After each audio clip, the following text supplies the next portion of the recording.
और आपको बता दें, विधायक आरिफ मसूद ने छत्तीसगढ़ के मुख्यमंत्री भूपेश बघेल को पत्र लिखा है। मुख्यमंत्री भूपेश को पत्र लिखकर ऑक्सीजन देने का अनुरोध किया है। विधायक आरिफ मसूद ने छत्तीसगढ़ के मुख्यमंत्री भूपेश बघेल को पत्र लिखा है और ऑक्सीजन देने की मांग उन्होंने की है, अनुरोध किया है ऑक्सीजन देने का।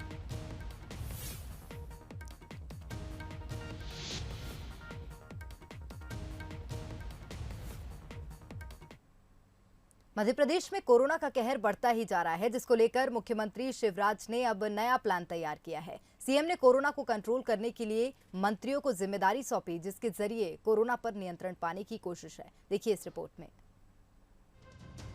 कोरोना, कोरोना और कोरोना। जी हाँ, क्या आम आदमी और क्या सरकारें, सभी के दिमाग में इस समय सिर्फ एक ही चीज गूंज रही है और वो है कोरोना। और ये बात सिर्फ शहर, प्रदेश या देश पर नहीं बल्कि पूरी दुनिया पर लागू हो रही है। एमपी की बात की जाए तो शिवराज सरकार की पूरी कैबिनेट को ही अब कोरोना से निपटने में लगा दिया गया है और मंत्रियों को बाकायदा विभागों के तर्ज पर काम बांट दिए गए हैं। वरिष्ठ मंत्री गोपाल भार्गव प्रदेश में कोविड केयर सेंटर और ऑक्सीजन प्लांट के निर्माण का काम देखेंगे। तुलसीराम सिलावट इंदौर में राधा स्वामी सत्संग व्यास परिसर में बन रहे 2000 बिस्तर के अस्पताल का प्रभावी संचालन और इसी प्रकार के अन्य कोविड केयर सेंटर का निर्माण देखेंगे। मंत्री विजय शाह प्रदेश में होम आइसोलेशन में रह रहे मरीजों को मेडिकल किट ब्रोशर का वितरण, दिन में 2 बार कॉल चिकित्सा सलाह को सुनिश्चित करेंगे। इसमें स्वास्थ्य विभाग की टीम और नगरीय प्रशासन की टीम भी रहेगी। ब्रजेंद्र प्रताप सिंह प्रदेश में कोविड केयर सेंटर्स में रह रहे मरीजों को मेडिकल किट उपलब्ध कराएंगे और योग और प्राणायाम की सुविधाएं सुनिश्चित करेंगे। मंत्री भूपेंद्र सिंह बीना रिफाइनरी के पास बन रहे 1000 बिस्तर के अस्पताल के निर्माण का काम देखेंगे। मंत्री महेंद्र सिंह सिसोदिया प्रदेश के ग्रामीण क्षेत्रों में कोविड के संक्रमण के फैलाव को रोकने के लिए जरूरी उपाय, गांव में होम आइसोलेशन और कोविड-19 सेंटर में मरीजों के मेडिकल किट ब्रोशर का वितरण का काम देखेंगे। मंत्री विश्वास सारंग भोपाल में विभिन्न संस्थाओं के सहयोग से कोविड केयर सेंटर का निर्माण और भोपाल के अस्पतालों में बिस्तर बढ़ाने का काम देखेंगे।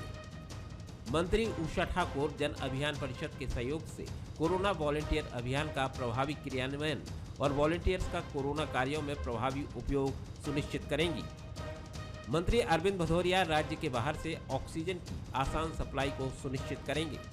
मंत्री रामकिशोर काबरे राज्य के 1 करोड़ परिवारों को रोग प्रतिरोधक क्षमता बढ़ाने के लिए काढ़े का निःशुल्क वितरण की व्यवस्था और योग से निरोग के अभियान को देखेंगे। मंत्री राज्यवर्धन सिंह दत्तीगांव उद्योगों से ऑक्सीजन की आपूर्ति के संबंध में समन्वय देखेंगे। वहीं मंत्री ओपीएस भदौरिया शहरों में कोविड संक्रमण को रोकने के उपाय, सैनिटाइजेशन और होम आइसोलेशन की व्यवस्था देखेंगे।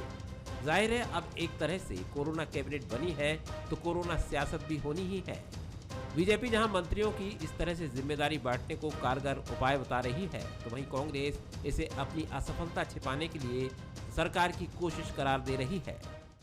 देखिए, कोरोना की पूरी लड़ाई में पूरा मंत्रिमंडल एक टीम के रूप में माननीय मुख्यमंत्री जी के नेतृत्व में काम कर रहा है।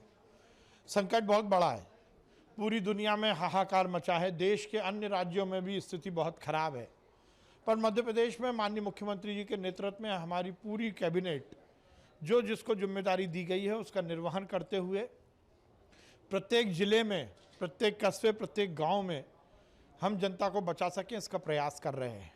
शिवराज सरकार जो कर रही है उसको लीवापोती करना कहते हैं और लीवापोती से जनता को और नुकसान उठाना पड़ रहा है। धरातल पे जो है हालात भयावह है। ऑक्सीजन की कमी है पूरे प्रदेश में, बिस्तरों की कमी है अस्पतालों में, लाइफ सेविंग ड्रग्स की कमी है पूरे प्रदेश में। ऐसे हालात में शिवराज सरकार जब पूरी तरह से नाकाम हो गई है तो कोरोना कैबिनेट इस तरह के संदेश जनता में दिए जा रहे हैं जैसे शिवराज सरकार बहुत काम कर रही है। ये सारे काम पहले करने के थे, अगर ये काम पहले कर लिए होते तो हालात इतने भयावह नहीं होते। जाहिर है अब कोरोना ने एमपी में जो रफ्तार पकड़ी है और जिस तरह से हम जिंदगियों को खोते जा रहे हैं, सियासत को भी ये बात समझनी होगी और कोरोना से लड़ाई में एक सुर में बोलना होगा। उम्मीद की जानी चाहिए कि कैबिनेट के तर्ज पर मंत्रियों की जिम्मेदारी बांटे जाने का ये कदम व्यवस्थाओं में कसावट लाने में कारगर भूमिका निभाएगा। Bureau report.